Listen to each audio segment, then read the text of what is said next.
नमस्कार दोस्तों, स्वागत है आपका स्टडी फॉर सिविल सर्विसेज में। वीडियो को पूरा देखिए। कोई भी आपका फीडबैक है, कोई सजेशन है, तुरंत वीडियो में कमेंट करके जरूर बताइए। अच्छा लगे तो वीडियो लाइक जरूर कर लीजिए और ऐसे वीडियो लगातार फ्री में पाने के लिए चैनल को तुरंत सब्सक्राइब कर लीजिए और बेल आइकन को जरूर टैप कर लीजिए ताकि आगे भी सारे वीडियो आपको मिलते रहे। यूट्यूब में फॉलो करते हैं तो प्लीज ये वाला फ्री टेलीग्राम चैनल जरूर ज्वाइन कर लीजिएगा। सारे नोटिफिकेशन, सारे अपडेट यहीं पे आते हैं, ध्यान रखिएगा। स्टडी फॉर सिविल सर्विसेज का कोई भी पेड ग्रुप अगर आपको ज्वाइन करना है तो सिर्फ 856480560660897523864455 यही नंबर है हमारे, सिर्फ जहां पे कॉल या व्हाट्सएप कर सकते हैं। इंस्टाग्राम पे हमारा पेज जरूर फॉलो कर लीजिएगा, studyforcivil.services है। ट्विटर पे हमको जरूर फॉलो कर लीजिएगा, @studyforcivils है। सारे क्वेश्चन अटेम्प्ट करिए और स्कोर अपना तुरंत कमेंट करके बताइए। दोस्तों नमस्कार, स्टडी फॉर सिविल सर्विसेज में आप सभी का स्वागत है। यहाँ पे यूपीपीएससी पेड क्विज हम जो देख रहे हैं लगातार, अगला वीडियो कंटिन्यू करेंगे। हमारे ग्रुप्स भी इसके लिए स्टार्ट हैं। प्लीज़ उसमें अगर आप एडमिशन चाहते हैं तो डिस्क्रिप्शन बॉक्स इस वीडियो का खोल करके देखिए, हमारी कॉन्टैक्ट डिटेल्स उस पर प्रोवाइडेड है। आप उस पर कॉल या फिर व्हाट्सएप वगैरह करके इन्फॉर्मेशन ले सकते हैं। स्टार्ट करते हैं। फर्स्ट क्वेश्चन देखेंगे।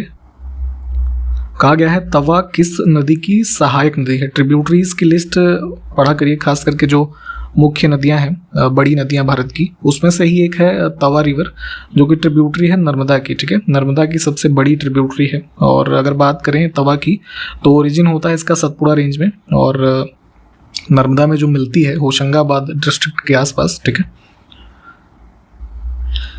नेक्स्ट है, ये बेसिकली सीधी होता है। ठीक है, सीधी बशीर मस्जिद कहाँ पे है? तो ये जो है मिडिवल पीरियड में देखेंगे अराउंड 1452 के आसपास जो है बनवाई गई थी, अहमदाबाद गुजरात में है। Option first. इसमें देखें भारतीय राष्ट्रीय अंतरिक्ष अनुसंधान समिति की स्थापना कब हुई थी? National committee for space research.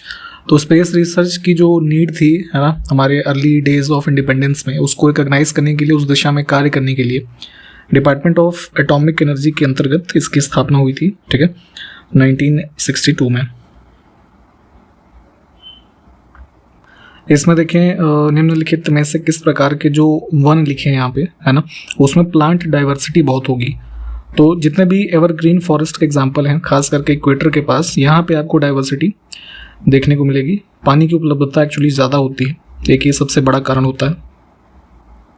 इसमें से कौन सा वायु प्रदूषक ऑक्सीजन की अपेक्षा अधिक शीघ्रता से रक्त के हीमोग्लोबिन में घुल जाता है? ठीक है, जो लोग स्मोकिंग करते हैं तो उनके लिए खास करके बताता हूँ, जो धुआं होता है उसमें मुख्य रूप से आप कार्बन मोनोऑक्साइड जो है वो इनहेल करते हैं। वही है जो आपके ब्लड में जा करके, ठीक है, ऑक्सीजन से भी तेज रिएक्शन करके आपको नशे की अनुभूति करवाता है। ठीक है, तो उसी की बात हो रही थी यहाँ पे। Option C. इसमें से कौन सा ईंधन न्यूनतम पर्यावरण प्रदूषण या प्रदूषक है? ठीक है, इस तरीके से आप कह सकते हैं। तो हमने शायद पहले भी बात की है हाइड्रोजन के बारे में कि इसकी कैलोरीफिक वैल्यू सबसे ज़्यादा होती है। ठीक है, तो जिस फ्यूल में कैलोरीफिक वैल्यू ज़्यादा होगी वो उतना अच्छा से जलेगा। ठीक है, तो जितना ही अच्छा कोई फ्यूल जलेगा उतना ही इन्वायरमेंटल पोल्यूशन उसका कम होगा। ठीक है, अधूरे दहन से ही, या कह लीजिए सही से जब फ्यूल कोई बर्न नहीं होता, तो ऐसी स्थिति में ही सबसे ज़्यादा वो पोल्यूशन पैदा करता है। ठीक, तो यहाँ पे हाइड्रोजन को चुनेंगे हम। इसमें देखें महात्मा गांधी ने 1933 में कौन सा समाचार पत्र प्रकाशित किया था?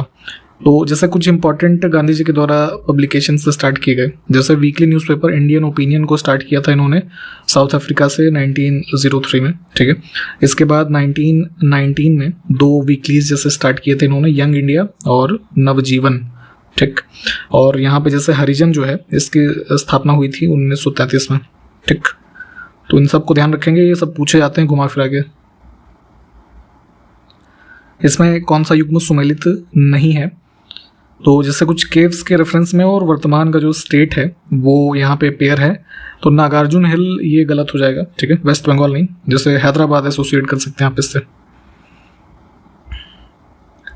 निम्नलिखित में से किसने मुगल साम्राज्य की राजधानी आगरा से दिल्ली स्थानांतरित की थी? ठीक है, तो स्टार्टिंग में कैपिटल आगरा थी। ठीक है, दिल्ली आती है ये शाहजहां के टाइम पीरियड पे 1638 में। नेक्स्ट है, बेलो मोंटे बांध किस नदी पर स्थित है? तो इस तरह की चीज़ें यूपीपीसीएस पूछता है। ठीक है, जो वर्ल्ड ज्योग्राफी से संबंधित फैक्ट्स हैं। तो एक ये जो है आपका हाइड्रो इलेक्ट्रिक, ठीक है, डैम है ब्राज़ील में, और रिवर जिस पे ये बना हुआ है ये जिंगू, ऑप्शन सी में। एयर प्रेशर की बात हो रही है, वायु दाब सबसे कम होता है इसमें से किस ऋतु में, ठीक है। देखिए इसका रिलेशन जो एयर प्रेशर का होता है, तो हाई टेम्परेचर होगा तो लो प्रेशर होगा, ठीक है, लो टेम्परेचर होगा तो हाई प्रेशर होगा, ठीक। तो अब यहाँ पे क्या कहा गया है, एयर प्रेशर इज लोवेस्ट, तो जो है ऑप्शन डी को चुनेंगे, समर सीजन।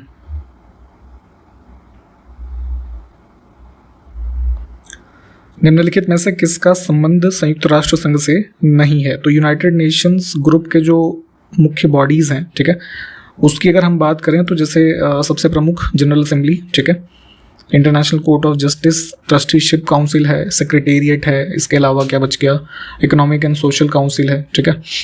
लेकिन जैसे एमनेस्टी इंटरनेशनल यहाँ पे लिखा हुआ है ऑप्शन बी में, ये क्या है कि एक प्रकार का ये नॉन गवर्नमेंटल ऑर्गेनाइजेशन यानी कि एनजीओ है, ठीक। और कई बार ये पूछते हैं कि कहाँ पे ये हेडक्वार्टर्ड है, तो ये लंदन में है, ठीक है। 1961 में इसकी फाउंडेशन हुई थी, हो सके तो ये भी ध्यान रख लीजिए, ठीक है। मुख्य रूप से ये वही जो है ह्यूमन राइट्स के, है ना, इंश्योरेंस कह लीजिए, या किसी के साथ अहित ना हो उस पर फोकस करते हैं। नेक्स्ट है निकट दृष्टि दोष को ठीक किया जा सकता है इसमें से किस लेंस को यूज करके, तो मायोपिया, ठीक है, शॉर्ट साइटेडनेस, ये सब इसके नाम है। क्या होता है इसमें, आपको दूर की वस्तुएं ब्लरी दिखाई देंगी, ठीक है। तो ऐसे डिफेक्ट को मतलब करेक्ट करने के लिए कनकेव लेंस को जो है यूज़ कर सकते हैं। और होता क्या है कि इसमें मायोपिक आई में इमेज का फॉर्मेशन जो है ना, इन फ्रंट ऑफ रेटिना हो जाता है, तो उसी को डाइवर्ज करने के लिए जो कि रेटिना से संबंधित हो इमेज, यहाँ पे कनकेव लेंस को यूज़ किया जाता है। इसमें देखें ऑक्सीजन और ओजोन क्या है, ठीक है, O2 और O3, ठीक। तो ये आपस में एलोट्रोप्स हैं, ठीक है। एलोट्रोप क्या होते हैं, ऐसे आप समझ सकते हैं कि केमिकल एलिमेंट्स, ठीक है, तो जिनकी प्रॉपर्टी ऐसी हो कोई दो या दो से अधिक कह लीजिए फॉर्म्स में वो एग्जिस्ट कर सकें, ठीक है। तो यहाँ पे इस प्रकार से ऑक्सीजन और ओजोन जो है एलोट्रोप के एग्जाम्पल हुए। अब फिर जैसे आइसोमर लिखा हुआ है, तो आइसोमर में क्या होता है कि केमिकल फार्मूला दो कंपाउंड का सेम होता है, ठीक है, बट उनका जो अरेंजमेंट है कह लीजिए एटम का, ठीक है, वो थोड़ा डिफर करेगा, ठीक। आइसोटोप यहाँ पे जैसे डी ऑप्शन में लिखा हुआ है, तो आइसोटोप में क्या है कि जैसे कह सकते हैं कि सेम नंबर ऑफ प्रोटॉन हो लेकिन न्यूट्रॉन की संख्या, ठीक है, एटम की जो उनकी होती है, जो यहाँ पे मतलब एग्जांपल लिखा होगा उसमें अलग हो, ठीक है। और आइसोबार में क्या होता है कि मास नंबर जो है वो सेम होता है, एटॉमिक नंबर डिफर करता है। तो ये कुछ इसकी क्लासिफिकेशन होती है, डिटेल में चाहे थोड़ा पढ़ लीजिएगा, कई बार पूछ लिया जाता है ये सब भी। इसमें से किस शहर को टाइगर गेटवे ऑफ इंडिया कहा जाता है, तो कई सारे देखेंगे टाइगर रिजर्व्स को कनेक्ट करने वाली सिटी है नागपुर। इस रीजन में आप देखेंगे आपको टाइगर रिजर्व्स कई सारे मिलेंगे, तो इसी वजह से यहाँ पे इसको कई बार ये रेफर किया जाता है कि नागपुर जो है वो टाइगर गेटवे ऑफ इंडिया है, ठीक है। इस रीजन में जो भी ये हैं आपके टाइगर रिजर्व्स, उनको मैप पे लोकेट कीजिए एक बार, वहाँ से आपको ये क्लियर हो जाएगा। नेक्स्ट है वन्यजीव संरक्षण अधिनियम किस वर्ष में पारित किया गया था, तो वाइल्ड लाइफ प्रोटेक्शन एक्ट, फिर जैसे environmental protection act, project tiger, project elephant, ये सब जो है, ये पूरी लिस्ट एक बार देखिएगा, ये अक्सर हर साल ही पूछी जाती है। तो ये जो है आपका एक्ट बना था 1972 में। निम्नलिखित ईंधनों में से कौन सा अधिकतम पर्यावरण प्रदूषक या प्रदूषण जो होगा, ठीक है, उत्पन्न करेगा, तो इसमें देखेंगे बर्न करने पे सबसे ज़्यादा पोल्यूशन जनरेट होगा कोल से, ठीक है, और सबसे कम किसमें होगा, हाइड्रोजन में। विश्व व्यापार संगठन कब से अस्तित्व में आया है ये बताना है, तो देखिए 1948 ऑनवर्ड्स हमारे पास एक बॉडी थी विश्व स्तर पे जो कह लीजिए ट्रेड वगैरह से संबंधित, है ना, कुछ रूल्स प्रोवाइड करते थे, गैट, है ना, शॉर्ट फॉर्म में इसको बोलते थे। फुल फॉर्म क्या होता था, general agreement on tariffs and trade. तो इसको बाद में रिप्लेस किया गया एक बॉडी से, वर्ल्ड ट्रेड ऑर्गेनाइजेशन, और कब से ये एग्जिस्टेंस में है, 1 जनवरी 1995। नेक्स्ट है सापेक्षता का सिद्धांत इसमें से किसने दिया था, थियरी ऑफ रिलेटिविटी। तो फिजिक्स में आपने शायद पढ़ा होगा, तो दो थियरीज का इंटर रिलेटेड एक थियरी निकल करके आई, थियरी ऑफ रिलेटिविटी, किसकी, स्पेशल रिलेटिविटी और जनरल रिलेटिविटी। इन दोनों को भी किसने दिया था, अल्बर्ट आइंस्टाइन ने। तो इसको मिला करके थियरी ऑफ रिलेटिविटी जो है ये दिया गया था। ऑप्शन इसमें हम चुनेंगे सी को। देखिए चाहे तो ये सब डिटेल में आप इन चीज़ों को, रिलेटिविटी क्या होती है ना, पढ़ लीजिएगा, बट जैसे एमसीक्यू लेवल पे इतनी ही चीज़ें पूछी जाती हैं। नेक्स्ट है रेडियम के पृथक्करण में किस खनिज का उपयोग किया गया था, ये बताना है। तो अराउंड 1902, ठीक है, ये मैरी क्यूरी और पियरे क्यूरी जो थे, इन्होंने रेडियो एक्टिव जो रेडियम था, ठीक है, तो उसको सेपरेट किया था यूजिंग पिच ब्लेंड, ठीक है। तो ये एक रिसर्च थी, तो इस तरह की चीज़ें भी है ना जानकारी में होनी चाहिए। तो यहाँ पे बी विकल्प को चुनेंगे, बस इतनी इन्फॉर्मेशन बहुत है इसमें।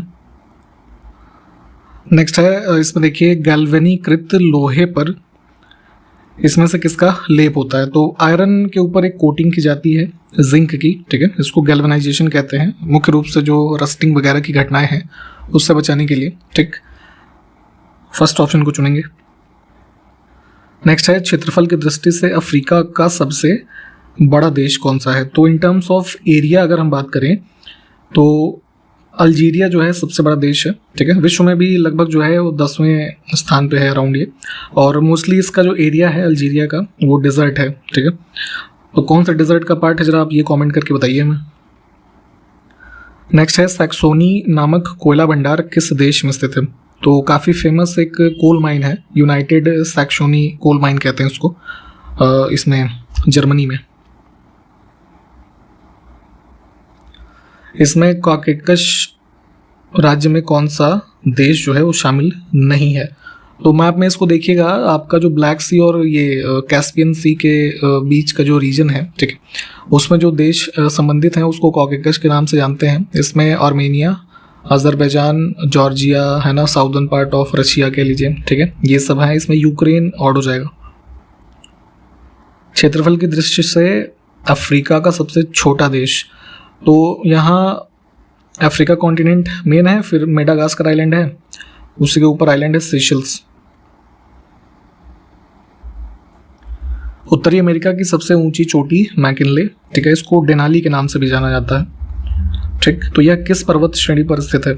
तो अलास्का रेंज का ये पार्ट है, ऑप्शन सी। नेक्स्ट है, पोपोकटेपेटल, ठीक है, ये नाम है ज्वालामुखी का, किस देश में स्थित है। तो ये है इसमें मैक्सिको। सर एडविन अर्नोल्ड की द लाइट ऑफ एशिया पुस्तक किस वर्ष में प्रकाशित हुई थी। तो बेसिकली ये एक पोएम थी, ठीक है, द लाइट ऑफ एशिया। 1879 में इसका पब्लिकेशन हुआ। राइटर का नाम ध्यान दीजिएगा, और द लाइट ऑफ एशिया, ठीक है, किसको कहा जाता है, गौतम बुद्धा को। तो उसी से संबंधित ये पुस्तक है, ध्यान रखेंगे इसको।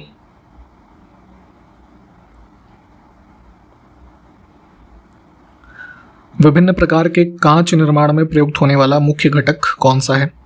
तो ग्लास जो होता है उसमें सबसे कॉमनली हम यूज़ करते हैं, है ना, मतलब मेन कॉन्स्टिट्यूएंट क्या है, सिलिकॉन डाइऑक्साइड, और सबसे कॉमन फॉर्म इसका क्या हो गया, सैंड।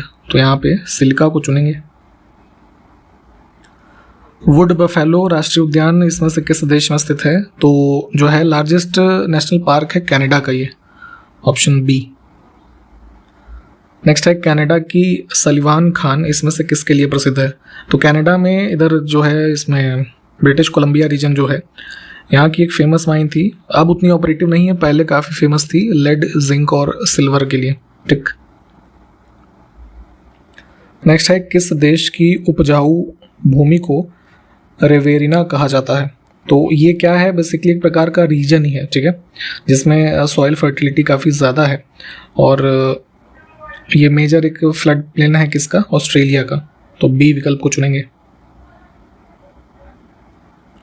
नेक्स्ट है, कोशीयुस्को, जो कि लगभग 2230 मीटर ऊंचा एलिवेशन वाला एक माउंटेन पीक है, तो किस देश का सर्वोच्च शिखर है। तो ये ध्यान रखेंगे, हाईएस्ट पीक है ये ऑस्ट्रेलिया का, ठीक है, और इधर ऑस्ट्रेलिया में जो ये है न्यू साउथ वेल्स वाला रीजन, ठीक है, वहाँ इसकी लोकेशन है। मैप में चाहे तो एक बार देख लीजिएगा। नेक्स्ट है, किस देश की अमापा जो खान है, यानी कि एक प्रकार की माइन है, ठीक, किसका प्रोडक्शन के लिए है, मैग्नीज। तो ये फेमस है इसमें ब्राज़ील में, ऑप्शन बी। नेक्स्ट है, सफ़ेद फॉस्फोरस को सामान्यतः किस में रखा जाता है। तो वाइट फॉस्फोरस बेसिकली होता क्या है कि हाईली रिएक्टिव होता है, तो ओपन एयर में रखेंगे तो इसमें आग लग जाती है, ठीक है, तो इस वजह से इसको वाटर में सबमर्ज करके रखते हैं, ठीक। इसमें से कौन सा एक क्षार धातु है, एल्कलाई मेटल। तो स्लाइटली जो है एल्कलाई होता है सोडियम, ऑप्शन फर्स्ट। नेक्स्ट है, भारत में पहला पारिस्थितिकी टास्क फोर्स का गठन कब हुआ था? तो अराउंड 1982 में, ठीक है। ऑप्शन फर्स्ट को चुनेंगे। बेसिकली ये शिवालिक रेंजेस के फुट हिल्स का कह लीजिए भाग जो मसूरी है ना, देहरादून में, इस रीजन में कुछ इनको टास्क पे लगाया गया था इकोलॉजिकल चेक्स को कह लीजिए कुछ इंश्योर करने के लिए। थोड़ा इसके बारे में डिटेल में पढ़िएगा। कालका शिमला रेलवे ट्रैक, इसको वर्ल्ड हेरिटेज में किस वर्ष में शामिल किया गया था?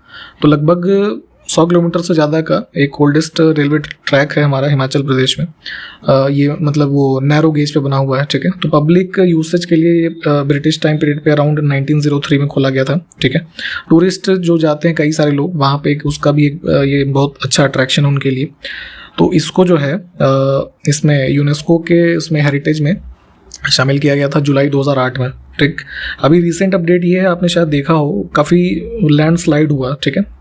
तो उसमें इस रेलवे ट्रैक को भी नुकसान हुआ है, कुछ इसका सेक्शन जो है वो काफ़ी क्षतिग्रस्त हुआ है, तो उस न्यूज़ को भी कवर कीजिएगा। इसमें से कौन सी गुफाएं महाराष्ट्र में स्थित नहीं है? तो बाघ केव्स है ना, ये उसमें है ना, धार डिस्ट्रिक्ट, मध्य प्रदेश। नेक्स्ट है, संत कबीर सम्मान किस क्षेत्र में दिया जाता है? तो 1965 में भारत सरकार ने इसको स्टैब्लिश किया था और बुनाई के क्षेत्र में है ना, जो उत्कृष्ट कार्य करते हैं उन लोगों को दिया जाता है। अच्छा, किस प्रकार से संत कबीर बुनाई से संबंधित थे, क्या कोई बताएगा क्या? कमेंट करिए जरा। नेक्स्ट है, लौरिया नंदनगढ़ स्तंभ किस राज्य में स्थित है? तो ये है इसमें चंपारण, बिहार में। सारनाथ स्तंभ के शीर्ष में कौन सा पशु चित्रित नहीं है? तो जो ये लाइन कैपिटल ऑफ अशोका आप देखते हैं, हमारा जो नेशनल एम्बलम भी है, उसमें ऊपर में जैसे आप देखते हैं क्या है, लॉयन, ठीक है, नीचे चक्र, उसके बाद हॉर्स, एलिफेंट है ना, इसके बुल। तो इसमें डियर नहीं है, ऑप्शन डी वाला चुनेंगे। इसकी इमेज एक बार सर्च करके देखिए जरा। नेक्स्ट है, गौतम बुद्ध की मृत्यु के बाद बनाए गए 9 स्तूपों के स्थलों में कौन शामिल नहीं है, ठीक। तो आप जैसे स्तूप की है ना संरचना देखे होंगे इमेज वगैरह में, ठीक है, या सर्च करके देख लीजिएगा। तो कई सारे जैसे फेमस स्तूपास बने बुद्धिस्ट आर्किटेक्चर के रूप में, जैसे सांची का जो ये अशोकन स्तूप है सबसे पॉपुलर है, ठीक। तो गौतम बुद्ध की मृत्यु माना जाता है 483 BC के आसपास कुशीनगर में होती है, ठीक। तो उसके बाद जो ये बनाए गए आपके स्तूप, ठीक है, तो इनकी कुल संख्या मानी जाती है 9। अब अगर इसकी हम बात करें इस 9 की कुल की, तो इसमें राजगृह, वैशाली, कुशीनगर, ठीक है, इसके अलावा कपिलवस्तु, फिर अलकप, फिर रामग्राम, उसके बाद जैसे एक था ये वेथीपिदा करके था, पावा, ठीक है, और कौन सा बच गया, ये एक पीपली वन था, ठीक है। तो ये कुछ 9 थे, ठीक है, जो कि इनकी मृत्यु के बाद की इनकी समय काल में बनाए गए। इसमें कुंडल वन जो है ये ऑड हो जाएगा। मथुरा शैली का विकास इसमें से किस नदी के किनारे हुआ था? तो मूर्ति बनाने की कला के रूप में मथुरा स्टाइल काफ़ी फेमस है। आर्ट एंड कल्चर आप जब पढ़ेंगे वहाँ पे, ठीक है। तो अब मथुरा में कौन सी रिवर बहती है? यमुना, ठीक। तो ये उत्तर हो जाएगा। नेक्स्ट है, अमरावती शैली को इसमें से किसने संरक्षण दिया था?